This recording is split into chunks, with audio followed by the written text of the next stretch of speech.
Hello friends, RMS online classes में आपका स्वागत है। 2.0 क्लास 10th जो है हम लोग पढ़ रहे थे, जिसमें कि क्लास 10th गणित में जो है हम लोग बहुपद के बारे में पढ़ चुके हैं। आज दो चर वाले रैखिक समीकरण का थ्योरी पहले समझिए, ठीक है। इसके बाद सवाल चलेंगे। एनसीईआरटी बुक सब चल रहे हैं, तो दो चर वाले रैखिक समीकरण, दो चर समझ रहे हैं, यानी एक्स और वाई दो गो चर होगा। यहाँ पर समझिएगा, समीकरण a x plus b y plus c equal to 0, जहाँ ए और बी ए बी सी जो क्या है, तीनों वास्तविक संख्या है, तीनों वास्तविक संख्या है। और A B not equal to 0, A B अगर 0 हो जाएगा तो सी बचेगा सिर्फ, तो यहाँ पर कोई मीनिंग ही नहीं बचेगा इसका। इसलिए दो चर वाले रैखिक समीकरण कहलाता है। यानी कि a x plus b y plus c का रूप में जो भी समीकरण होगा उसको क्या कहता है, उसको दो चर वाले रैखिक समीकरण। दो चर मतलब एक्स और दूसरा क्या है, वाई। यहाँ पर समीकरण में यहाँ पर ध्यान दीजिएगा, एगो एक्स है, दूसरा क्या है, वाई।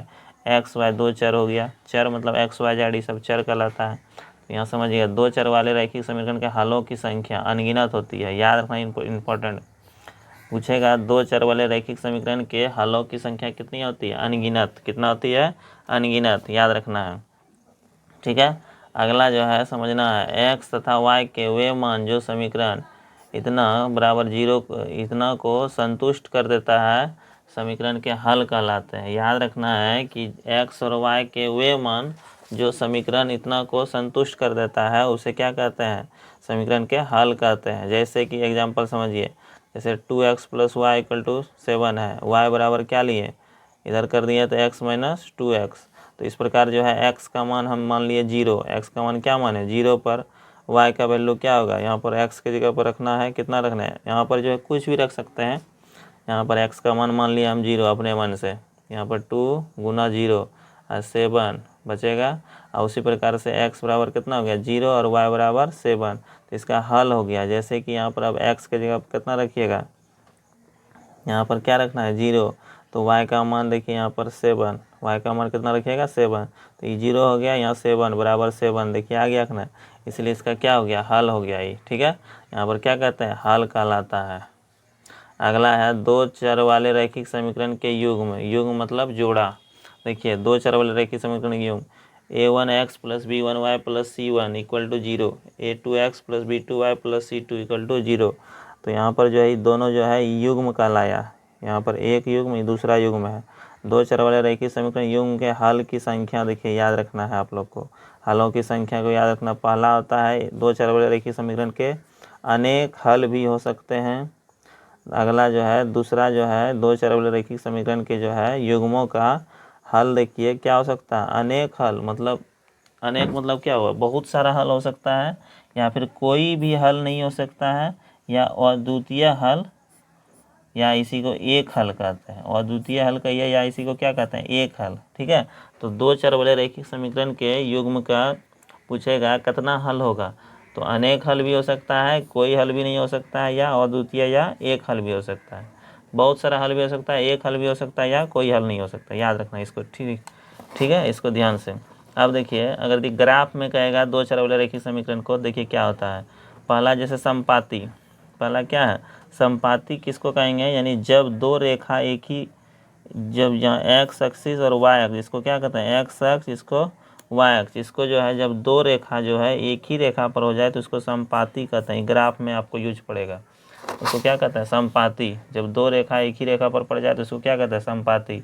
और जब दो रेखा समांतर हो जाए, देखिए यहाँ पर एक्स एक्स और वाई एक्स में जो है ये समांतर लग रहा है, इसी को क्या कहते हैं, समांतर कहते हैं।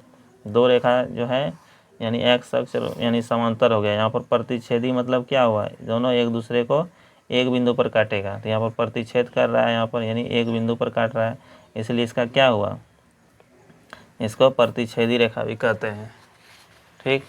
अगला जो है इसका थ्योरी समझिए थोड़ा सा, और इसका थ्योरी जो है आप लोग को समझना है। जैसे कहेगा, इसको मैन है याद रखना है आप लोग को, ध्यान दीजिएगा। दो चर वाले रैखिक समीकरण के युग्म, पहला क्या था, a1x plus b1 plus c1 equal to 0। दूसरा क्या था, a2x plus b2y plus c2 equal to 0। तो अनुपात की तुलना देखिए, पहला क्या है, a1 बटा a2 बराबर नहीं हो b1 बटा b2, तो इसको क्या कहते हैं, ग्राफ में बोलेंगे प्रतिच्छेदी रेखाएं। ग्राफ में जो है यानी जब दोनों बराबर नहीं होगा तो यहाँ पर क्या होगा, ये प्रतिच्छेदी रेखा कहलाएगा, या बीजगणितीय निरूपण में इसी को अद्वितीय हल कहते हैं, या एक हल या संगत भी बोलते हैं। ठीक है। और दूसरा जो है आपका समपाती, जैसे ए तीनों बराबर हो, A1/A2, यहाँ पर A1/A2 और B1/B2 और C1/C2 तीनों बराबर हो तो इसको ग्राफ में क्या बोलते हैं, समपाती। ठीक है। दोनों युग्म जो है उसका तीनों जो है हल जो इसका तीनों बराबर हो जाएगा तो उसको क्या बोलते हैं, समपाती, या इसी को क्या कहते हैं ग्राफ में यानी बीजगणितीय रूप में अनेक हल, या इसी को संगत भी बोलते हैं। ठीक है। अगला जो है तीसरा जो है A1/A2 बराबर हो B1/B2 और बराबर नहीं हो C1/C2 तो इसी को क्या कहते हैं, समांतर रेखा है, या इसी को क्या बोलते हैं, कोई हल नहीं होगा, यानी असंगत इसको कहते हैं। तो पहला क्या हुआ, A1/A2 बराबर नहीं हो B1/B2 तो इसको एक हल होता है। ठीक है। या अद्वितीय हल कहते हैं या संगत कहते हैं। और जब तीनों बराबर हो तो इसको अनेक हल होगा, जब दो बराबर हो तीसरा बराबर नहीं उसको कोई हल नहीं होगा। ठीक है। तो इस तरह से हम जो है इसमें हम सवाल को अब बताएंगे। तो जो है आपका जो है इसको याद रखना है। अब देखिए रैखिक समीकरण युग्म को हल करने की दो विधि है। रैखिक युग्म को हल करने कितना विधि है, दो। पहला है ग्राफीय विधि, दूसरा है बीजगणितीय विधि। पहला कौन है, ग्राफीय विधि, और दूसरा बीजगणितीय विधि। ग्राफीय विधि जो आप लोग ग्राफ में समझना है, और बीजगणितीय विधि, फिर बीजगणितीय विधि भी जो है आपका जो है इसको 5 भागों में बांटा गया है। ठीक है। तो टोटल जो है 6 भागों में हम लोग जो है बीजगणितीय विधि, इधर टोटल जो ग्राफीय विधि, और यहाँ इधर 5 भाग इधर जो है टोटल को हल करने के लिए सीखेंगे। ठीक है। तो हम नेक्स्ट वीडियो में बताएंगे। धन्यवाद।